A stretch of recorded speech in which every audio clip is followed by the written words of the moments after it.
juga risiko dari non-ekonomi. APBN 2023 dirancang sebagai instrumen untuk tetap menjaga optimisme dan terus meningkatkan kewaspadaan terhadap perubahan dari risiko global. Pendapatan negara tahun depan adalah 2.463 triliun, di mana perpajakan mencapai 2021 triliun, PNBP 441,4 triliun, dan hibah 0,4 triliun. Belanja negara tahun depan mencapai 3.061,2 triliun, di mana belanja pemerintah pusat mencapai 2.246,5 triliun dan transfer ke daerah 814,7 triliun. Defisit APBN tahun 2023 makin mengecil, yaitu sebesar 598,2 atau 2,84%. Ini secara konsisten melaksanakan Perpu 1 2020 atau Undang-Undang 2 2020, yaitu konsolidasi fiskal, di mana pada tahun 2023 defisit harus dijaga di bawah 3% dari GDP. Untuk belanja negara seperti tadi telah disampaikan oleh Bapak Presiden, fokusnya pada yang pertama dan paling penting adalah belanja untuk meningkatkan kualitas SDM.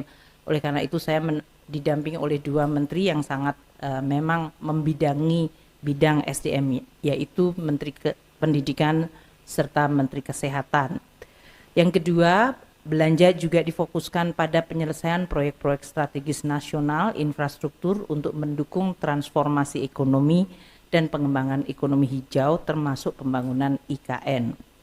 Kita juga terus memperluas dan memperkuat dan mereformasi jaring pengaman sosial seperti yang disampaikan oleh Bapak Presiden dengan memperbaiki dan memperbarui data-data kemiskinan masyarakat rentan melalui survei register ekonomi dan sosial. Layanan kepada masyarakat terus ditingkatkan dengan reformasi di birokrasi dan reformasi di kementerian lembaga. Untuk tahun 2022 ini yang sekarang sudah mendekati bulan terakhir, kita juga melihat bahwa belanja untuk 2022 harus diselesaikan. Seperti diketahui APBN 2022 pemerintah pusat memiliki alokasi 1.119,5 triliun, di mana realisasi sampai dengan akhir November adalah 78,2% atau 876. Ini artinya apabila seluruh KL melakukan belanja sampai akhir tahun, realisasi Desember, maka dan mengikuti pola tahun lalu di mana realisasi mencapai 96%, maka pada bulan Desember ini akan dicairkan 203 triliun dari belanja pusat. Sementara untuk belanja daerah yang mencapai 1.196 triliun alokasinya, realisasi November adalah 818 triliun atau 68,2%. Apabila mengikuti pola tahun lalu di mana realisasi mencapai 93%, maka pada bulan Desember ini akan dicairkan dari APBD sebesar 294 triliun. Sehingga total operasi APBD untuk perekonomian akan mencapai 537,2 triliun untuk bulan Desember ini saja. Kami akan terus mendukung kementerian lembaga melaksanakan APBN 2022 sebagai cara untuk terus meningkatkan momentum pemulihan ekonomi kita, namun tetap harus akuntabel dan bermanfaat bagi masyarakat dan perekonomian.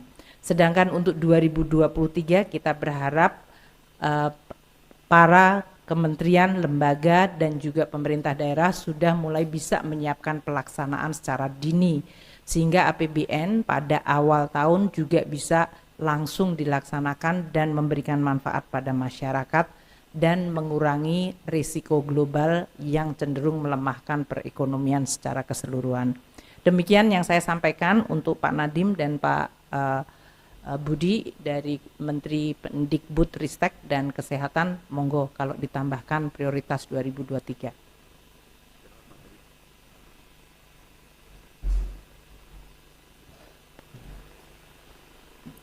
Assalamualaikum warahmatullahi wabarakatuh.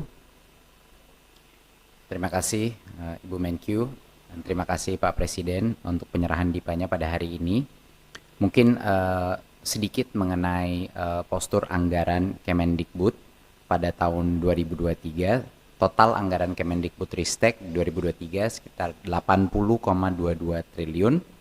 Dan komponen terbesar dari sini adalah pendanaan wajib sebesar 38,17 triliun.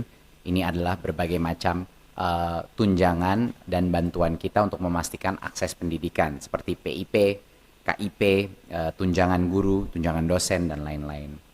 Untuk program-program prioritas kementerian, program-program Merdeka Belajar, anggaran sebesar 4,57 triliun, dan ini adalah untuk berbagai macam pengembangan seperti kurikulum Merdeka, lanjutan dan pelaksanaan asesmen nasional, program guru penggerak yang akan menjadi guru-guru yang akan menjadi pengawas dan kepala sekolah masa depan kita, pendampingan kepada sekolah-sekolah penggerak di berbagai macam daerah dan di daerah-daerah 3T untuk menjadi salah satu percontohan sekolah yang lebih merdeka agar bisa menjadi mentor kepada sekolah-sekolah sekitarnya, dan juga program-program literasi, program 3 Dosa Pendidikan, dan BLU Museum. Tentunya dalam rangka melaksanakan program digitalisasi pendidikan, platform-platform teknologi gratis untuk guru dan kepala sekolah akan terus kita tingkatkan tahun depan untuk memastikan bahwa semua guru punya kemampuan untuk meningkatkan kapasitas mereka. Saya rasa itu yang bisa saya sampaikan sebagai program-program prioritas tahun 2023. Terima kasih. Wassalamualaikum warahmatullahi wabarakatuh.